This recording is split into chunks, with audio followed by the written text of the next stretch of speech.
Good afternoon. I'm Elliot Hirshman, president of San Diego State University. San Diego State University has a long and proud athletics tradition. About 2 weeks ago, over the Thanksgiving break, I was eating Thanksgiving dinner with John Marionato, having a little turkey.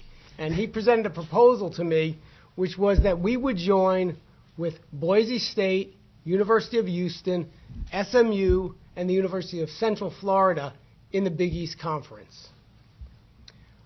We conducted over the last 2 weeks an extensive review of this proposal, looking at the impact on our student athletes, on our coaches and staff, on the opportunities for our fans and supporters to view games in person and on television, and looking at financial and other aspects of entering into this new arrangement. As part of this process, we shared information and consulted with a broad range of university constituents and external constituents. This included the chancellor of the California State University System, the chair of our University Senate, Bill Snavely, who is here today, the faculty athletics representative, our faculty chair of the Intercollegiate Athletic Council, the president, executive vice president, and vice president for finance of our associated students. In addition, I spoke with the members of our Campanile Foundation board, and Jim Sterk spoke with both his director's cabinet and our coaches and staff in the athletics department. Following this very extensive review, I'm pleased to announce that we will be joining the Big East in football as of July 2013. This change will provide extraordinary opportunities for our student athletes, for our coaches and staff, for our alumni and supporters, and for the entire university. Now, in addition to thanking all of the parties I identified a minute ago, I want to thank Jim Sterk for his efforts and leadership. I want to thank Vice President for Business and Finance, Sally Roush, Provost Nancy Marlin, Vice President for Student Affairs, Jim Kitchen, Vice President for University Relations and Development, Mary Ruth Carlton, who is also here with us today, Mr. Bill Early, Associate Vice President Ethan Singer, and Associate Vice President Scott Burns, and many, many members of their staff. Most importantly, I want to thank all of the current and former student athletes, coaches, staff members, and supporters of our athletics program whose efforts over many years have made our current opportunities possible. Thank you, and now I'd like to ask Jim Sterk to share a few comments. Thanks, President Hirshman. As all of you can realize, this is a very historic day in our history, and by accepting this invitation to the Big East, when I came here just under 2 years ago, I saw tremendous potential and that the Aztecs could develop into a national athletics program. Had a lot of the foundation to do that. The success we've had in the last couple years at a national level hasn't hurt, but it hasn't happened overnight. The names of those responsible for building the program are too numerous to mention. However, starting at the leadership level with Presidents Steve Weber and now Elliot Hirshman, along with Vice President Sally Roush, are a good place to start. I may need to add, over the last 2 weeks, we want to add our wives to that list, because we've been... There were several moments where my wife was very jealous of Jim, and she explained that to me. We've been spending a lot of time together for the last 2 weeks. That leadership, as I've explained, and along with the combination of the facility improvements from a university and athletics-wide basis, our increased fan and donor support, like our director's cabinet and specifically Ron and Alexis Fowler, our high-quality coaches and staff, a Carnegie-rated high research institution, and a university that's attractive to so many people. And an example is the record number of applicants for admission for next fall. I think it's reaching 70,000. This move is very important in the continued development of San Diego State as a national institution. And as President Hirshman stated, it was just over 2 weeks ago that serious discussions with the Big East started. However, we've certainly been studying it for a while. When you look and think of a coast-to-coast league, football is the one intercollegiate sport that you can take national. This year's 8-4 Aztecs that are bowl-bound played in 2 games in the Eastern time zone, 2 games in the Mountain time zone. So 4 of our 5 our away games were out of the Pacific time zone. So with divisional play, the travel will not be realistically any more than we experienced this year. A national league captures the attention of fans coast to coast. With the new members, the Big East Conference will continue to have the single largest media footprint in college football. The addition of the 5 new members increases the number of Big East potential TV households by more than 6% to a total of 28 million. The Big East Conference reaches more television households than any other conference in the country. Today is a day to talk about the Big East and our football program. There will be another day when we have another press conference, and we'll announce where the rest of our programs will be located. But it's really too early for me to talk about that, but you can safely say that there are multiple opportunities.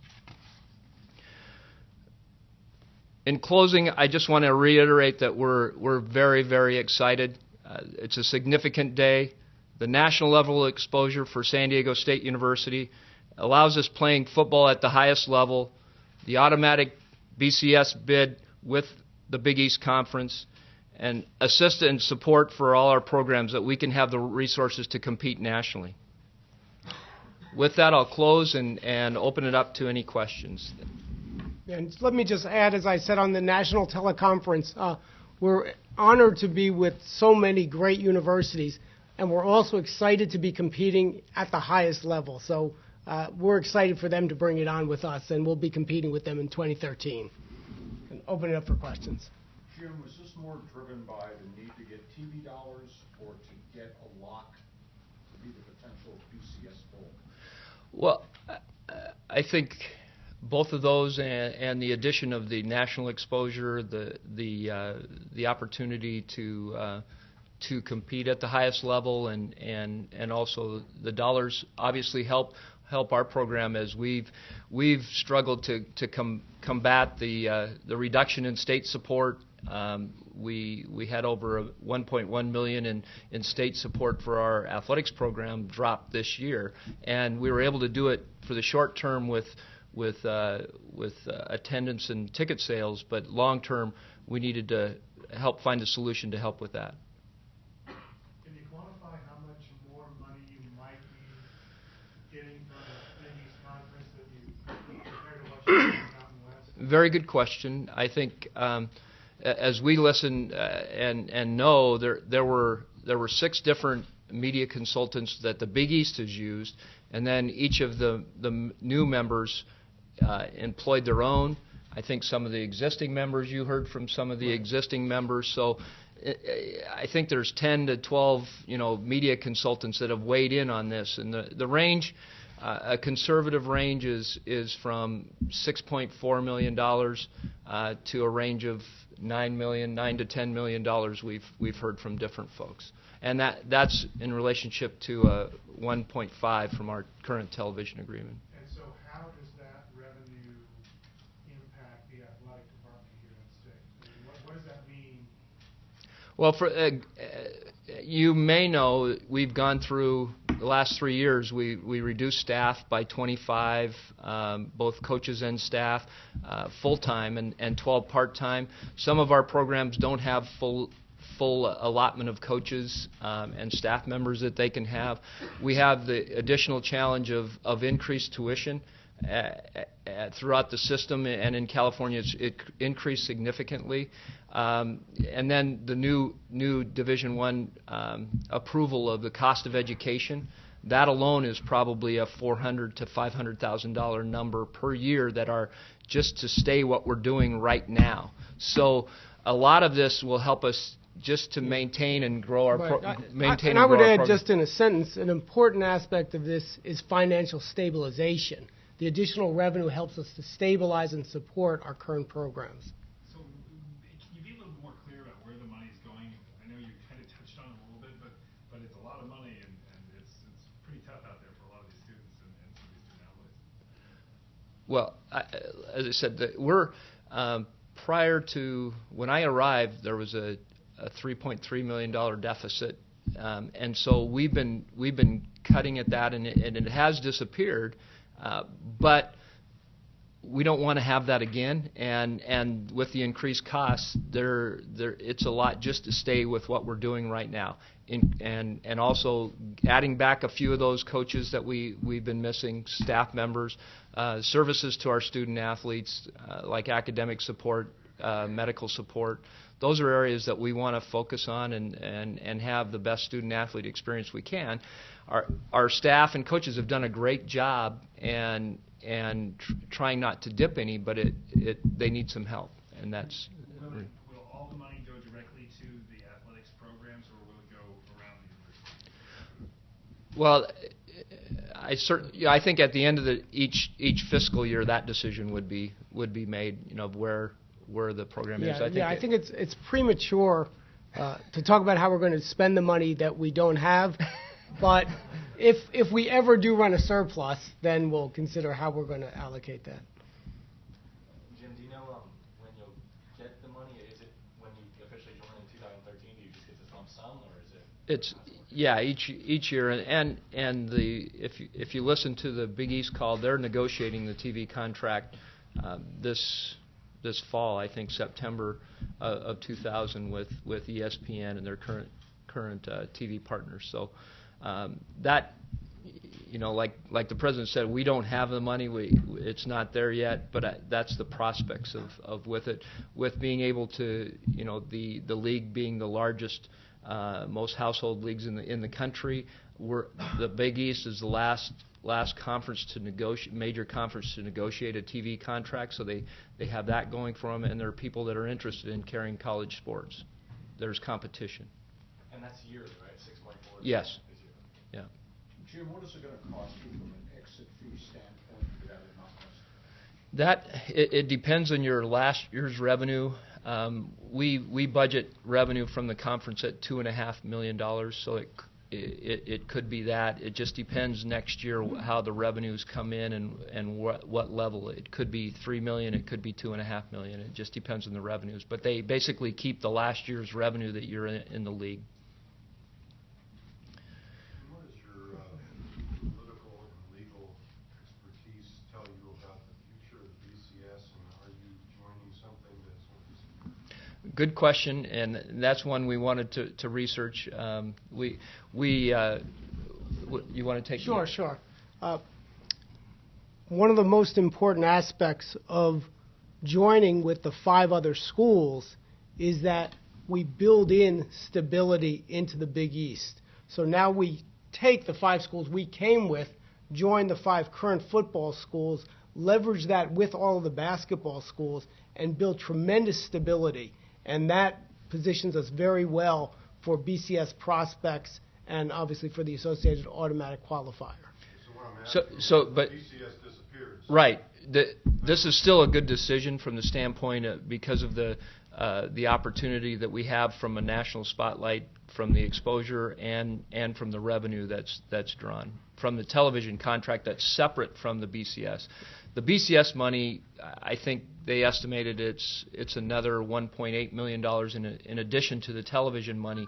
So we're not counting on that as we develop scenarios of what could be the revenue from the Big East. Question, President Hirshman. There's been 2 significant tuition hikes for students. Cal State system, 10% and 12% just the last year. I think it totals about, correct me if I'm wrong, about $1,700 per year per student. In 2004, I believe the student athletic fee was increased from $30 to $190 on this campus, and then again in 2009 from $190 to $350. And I know you've been very sensitive to these tuition hikes, and there's been some protests. Will you consider rolling back that student fee now that you have projected So the need for the student fee, which is set by the CSU Board of Trustees, was directly associated with the reductions in state appropriation. It's in no way related to any of the prior issues associated with the athletic fees.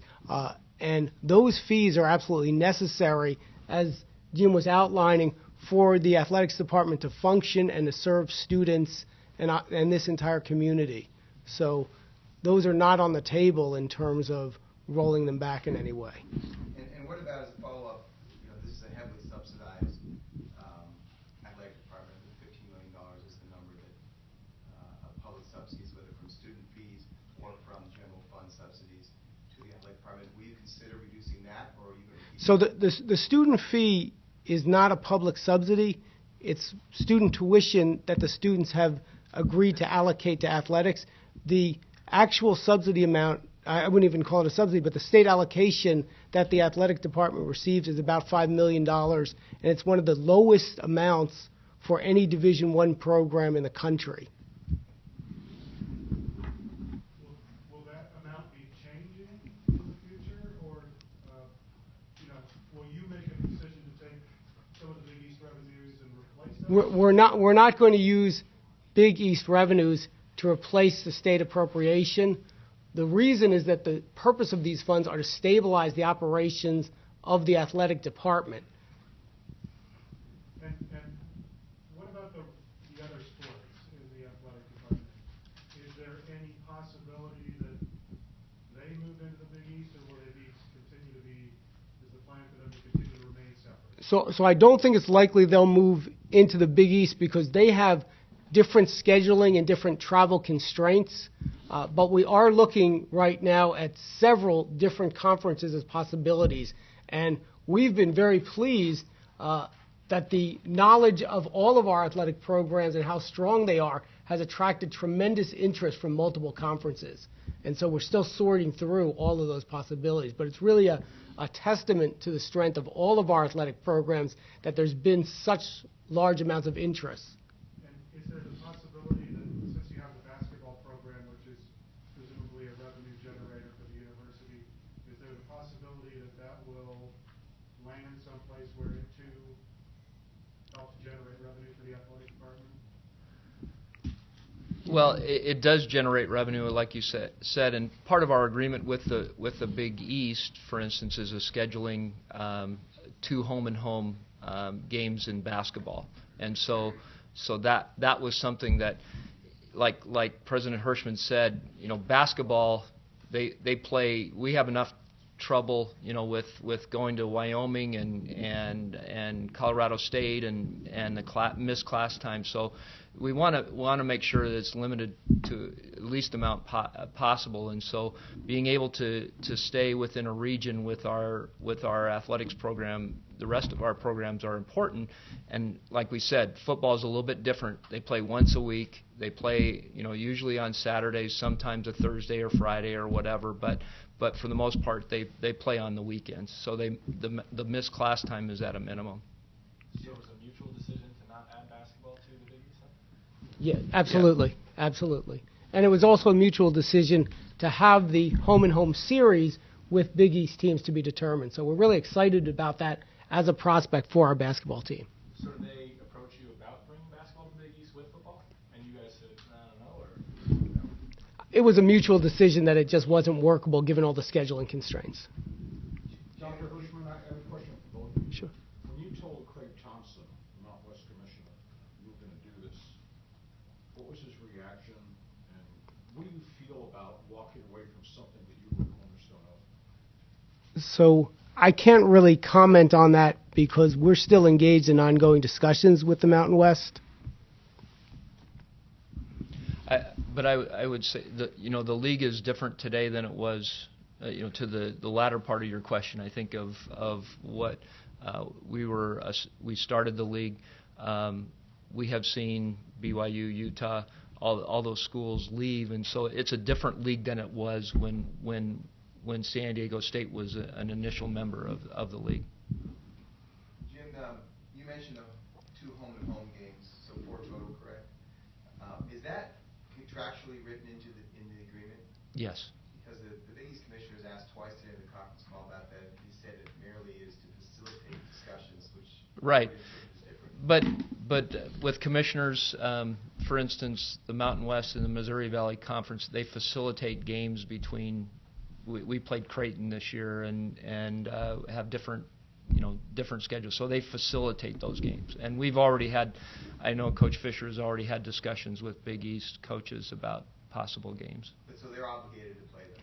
Yes, yeah. Jim, do you think that, given your options at the moment, that basketball is going to come out at least even with where it is now? I think that's a very fair statement. Why do you think that? I think the possibilities are there to continue to enhance the national presence and exposure of men's basketball, and I think these discussions have only elevated that. How much will football travel costs go up exactly? Can you estimate that? We've looked at it. It might be, but like I said, we went 2 times to the Eastern time zone this year, and so it might be a couple $100,000. We don't expect it $200,000 to $300,000 maybe.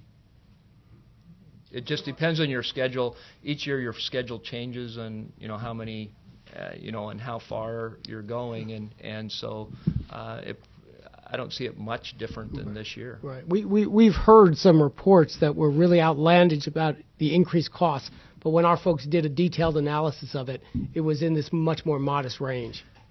Do you know how many league games you'll play in 2013? They're looking right now at 8 league games, and so if there's a 6-6 division, as they explained on the phone today, then 5 within your division, and then 3 crossover. That could, it just depends on what they end up with. How much flexibility do you have in the future football schedule? How many games are you committed to? The next couple years are pretty full, but then after that it's pretty wide open. We have a few in there, a few games that are scheduled, but they're. Are you in a position to do this in 2013? Yes, because we've based it on 8-game league schedule, and it would be the same. Was this the only other conference you gave consideration to joining? It's the only one we had serious conversations with.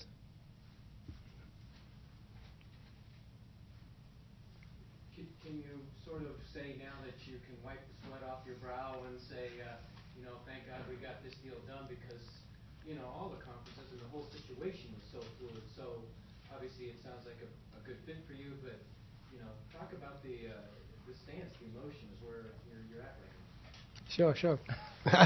We're very, very excited to be joining the Big East. We think it's an opportunity for our football team to compete at the absolute highest level. And it's also an opportunity for us to be involved with some of the top universities in the country. And so all in all, it's just tremendous opportunity for us. We're thrilled. Yeah, and this, as you know, the conference realignment's been going on pretty hot and heavy in the last couple years, and I think, given the potential and where San Diego State's at, this athletics program, it's very important for us to be at that table and be at the highest level and participate at the highest level. Jim, with that BCS money, just to clarify, you said it was 1.8 for the AQ, the BCS. The bowls and the AQ, yeah, they're revenue sharing. Is that added, or is that already factored into the 6.4 to 9 million range? No. Okay, so it's additional. Yeah, so that's something we're not counting on in case whatever happens with the BCS. Are the non-football Big East schools part of this rotation? Basketball games you're talking about, Georgetown be able to come here, that sort of thing, or is it strictly They could be. football schools? I don't think it's limited to. They could be. Yes.